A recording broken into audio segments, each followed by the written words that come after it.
UCF 12-1, lone loss to undefeated Vanderbilt, so nothing bad in the loss column. Now got wins over Kansas and Texas A&M. That's not great, but it's enough to get you in the top 25 and 1. I moved them all the way up to 19. UCF ahead of Kansas right now. I think UCF has a better resume than Kansas right now. I think that is objectively the case at this point after what happened in Orlando. And the bigger picture here is Johnny Dawkins was not expected to be the coach this season, whether it was a retirement of his own accord or a gentle force out behind the scenes. It just never happened. And now look at him, 12-1, and in the midst of his best season ever. UCF only has one other tournament run under him. It's when they almost took out Zion and co. in the tournament back in 2019. Riley Kugel has found a place where he can thrive. He had 19 in this game. The team in general just played composed, unintimidated, which was especially interesting considering what happened in the first half, which we're going to get to in just a second. But good on you, Knights. We are not shy on some really good, surprising storylines in this sport this season. We've talked about a few of them on this very show. Put UCF near the top of the list. Don't know if this is going to be a team that's of 4, 5, 6 seed quality. I think that's still to be determined. But you had Kansas come to your place, took care of business, you get the win. That's mighty impressive. Now, they were unintimidated despite the fact that Darryn Peterson had 23 in the first half, and then he finishes with 26 and 6 boards. Was, reliable from deep again. Only got, 5 minutes in the second half, sat for the final, however long that was, 12 and change or whatever it was there. I just, where do we go with the story, GP? Yeah, It is. Kansas fans got to be out of their minds on this. It's all the more frustrating because there's so much happening with this story. You see him play and it's like, damn, dude, that really might be the best player in the sport. He can't stay on the floor. And yet, even despite of that, it's like Melvin Council grows into the second coming of Jordan once Darryn Peterson can no longer play in the game. It's weird. They could have won the game without him if he had been available on the floor. All credit to UCF and how it played. If Darryn Peterson's on the floor, I don't think UCF wins the game. I've got a couple quotes from Self. You may well have them as well. Yeah. But we only found out afterward that Peterson was on a minutes restriction, which is not like this big stunning news. But when you lose the way you lose, and then the information is passed along after the fact, it's why KU fans, I'm not going to say, although some of them are about to, and however they're listening to this on their runs, in their cars, are about to dispute what I might say, some of you. I'm not going to say they're fed up with the Darryn Peterson stuff because you're going to take him any way you can get him. But this is an absolute roller coaster ride. And as we do this show here on Sunday night, KU's got a game less than 48 hours from now, and it's to be determined whether or not he's even going to play in the game. The whole thing's weird. And you're exactly right. Like, where do you go with this? On some level, this should be the A block of a college basketball podcast this weekend. The projected number 1 pick is unbelievable for a half and then sidelined again. But we've talked about that every other week. Fifth time? Joke. Fifth time now on the show that has come up. I don't have anything new to say about it. My first attempt at discussing this was like, hey, everybody just calm down. It's a soft tissue injury. And, I talk about the Memphis Grizzlies every day.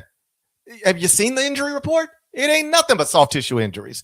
And so this is just the way these things are handled when basketball players are worth hundreds of millions of dollars, and Kansas happens to have one who's worth hundreds of millions of dollars. So it is what it is.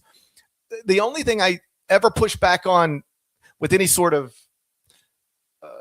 energy was stop it with he doesn't want to play. Of course he wants to play. That's why he enrolled. It's why he practices. It's why he puts the uniform on. It's why he's been in games. He wants to play. It's just his body is breaking down on him for weird reasons. And then here we are again in the second half. And so afterward, Bill mentions the minutes restriction, but never put a number on it to my knowledge.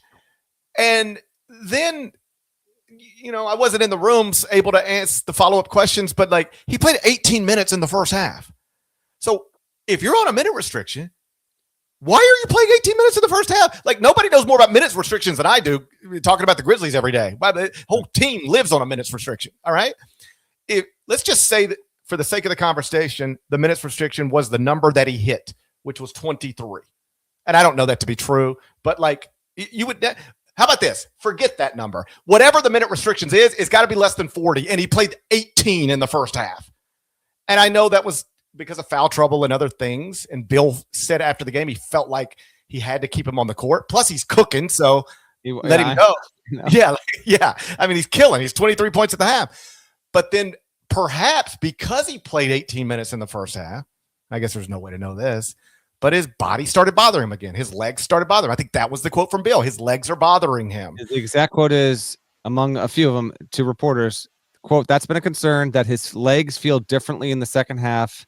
And a lot of that, I think, today was just based on if I could have played him less in the first half, would he have been more available in the second half? And I think the answer is probably yes," end quote. I know. Like, yeah, that's just throwing their phones again, their houses and apartments, and so do you fields as they're driving through. Yeah, it's wild. Now let's make sure we're on the same page here, because I've heard other people talk about this and seen people tweet about it, and I don't know that everybody is interpreting the situation the same way. So let's make sure we are, and if not, let's try to get on the same page. When Bill says minutes restriction, let me ask you this: do you believe Darryn Peterson didn't play in the final 10 minutes because of a minutes restriction, or because his legs were bothering him? Because here's what I think these things are getting conflated. I think Bill said he was going to be on a minutes restriction, but then like we had to really play him in the first half for a variety of reasons. And I think because we played him so much in the first half, it might have caused problems in the second half. But if the question is, why didn't Darryn Peterson close the game? It's not because we had already hit the minutes restriction and he was not allowed to go back in, as much as his legs were bothering him. What do you make of all that? This is a riddle wrapped inside an enigma, put inside of a mystery. I mean, I'm guessing it's because of how he was feeling. That's what I assumed. Is it a weird ass visual to see this dude just pop back in after a hiatus? And it's like, that's why some people can't get off the idea that it's him that's the number one pick in the draft. And then they're caught in this big game on the road, competitive, and every 2 minutes there's a camera shot to him just sitting on the bench. It's like, man, you know, it's tough. I understand the frustration from Kansas fans. I'm not telling you not to be frustrated. I would be. I'm frustrated. I don't even care. But I'm just frustrated having to talk about this all the time. But yeah, I just push back on the idea that it's anything other than his legs are bothering him. Like, Darryn Peterson's not a dumb dude. He knows what the reaction is and what it's been and what it was going to be before he sat and watched the rest of the game. He knows what people are going to say about that. I just refuse to believe that he doesn't want to play or that it's anything other than his legs are bothering him. And I wish they would stop. I wish they would stop bothering him. We can, we're going to talk about this again on Wednesday, because either he's going to play or he's not. And it will be, we'll have something to say about it again, so we can keep it moving. There's still plenty to get to. Yeah, but just I didn't realize this until I read it, but I thought this was interesting. Michael Swain at 24/7 Sports had this in a piece that he wrote about it. Darryn Peterson has only played in the final 4 minutes of a game this season once. Mm-hmm. Kansas has played 15 games. He's appeared in 5. Hasn't been able to finish the last 2 he's appeared in. And if you just final 4 minutes of any of these 15 games, the only time he's been on the court for any of them is in the final minutes against North Carolina. Outside of that, they have to finish games without him, without exception. That's tough. And it's tough in multiple ways.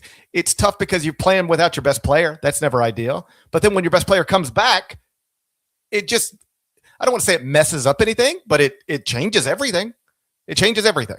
Yeah. And that in and out of the lineup stuff can it just really can make it difficult for a team to ever find its rhythm. I feel like I've said this 17 times this season. I hope this is the last time we talk about this, but I'm starting to wonder whether that's even a smart thing to say, because we keep talking about this. Yeah.